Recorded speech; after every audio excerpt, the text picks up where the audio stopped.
My new roommate was hiding a terrifying secret, and I walked right into it. If your roommate tells you to never, ever open a certain drawer, please listen, because I didn't, and I almost ended up on the news. When I first moved into Pineville University's dorms, I thought I got lucky. My roommate Leela was the quiet, soft-spoken type. Pretty, always smiling, too perfect. That was red flag number 1. But me, I ignored it like an idiot. The weirdness started on day 1. Leela walked up to a small white drawer beside her bed, locked it, and said, "Leela, Myra never opened this, no matter what." And then she smiled again. Not the sweet kind. The my parents probably own a mountaintop cult kind. I laughed nervously and said, sure. But my brain was screaming, what's in there? Gold, a demon, her ex. For a while, everything seemed normal. We went to class together, ate together, studied together.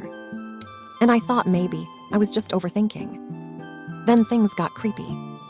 One night, I woke up to Leela standing over my bed, holding a flashlight under her chin like a horror movie villain. She whispered, "Leela, did you touch my drawer?"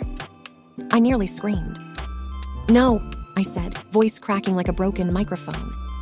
She stared at me for a solid 10 seconds, then climbed back into her bed like nothing happened. That's the moment I realized I was living with a serial killer, or worse, a theater kid. But the real nightmare came 2 days later.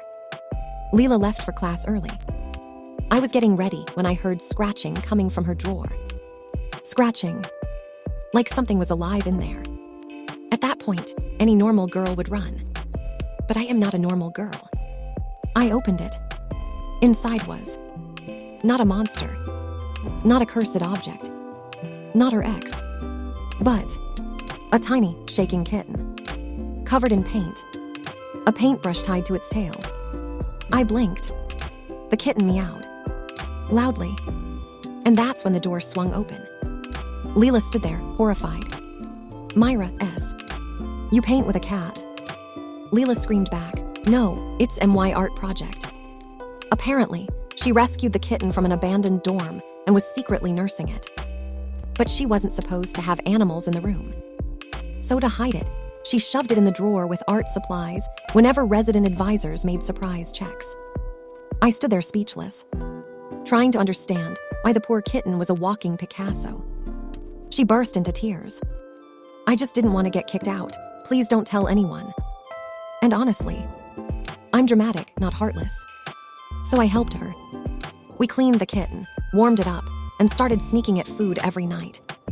We became partners in crime. And the kitten, we named her Sketch. By the end of the semester, we smuggled Sketch into a permanent foster home. And Leela, still weird, still sleeps with her eyes open. But she's my friend, Myra. So yeah, maybe don't open your roommate's secret drawer, but if you do, make sure it meows. Please like and subscribe for more videos like this.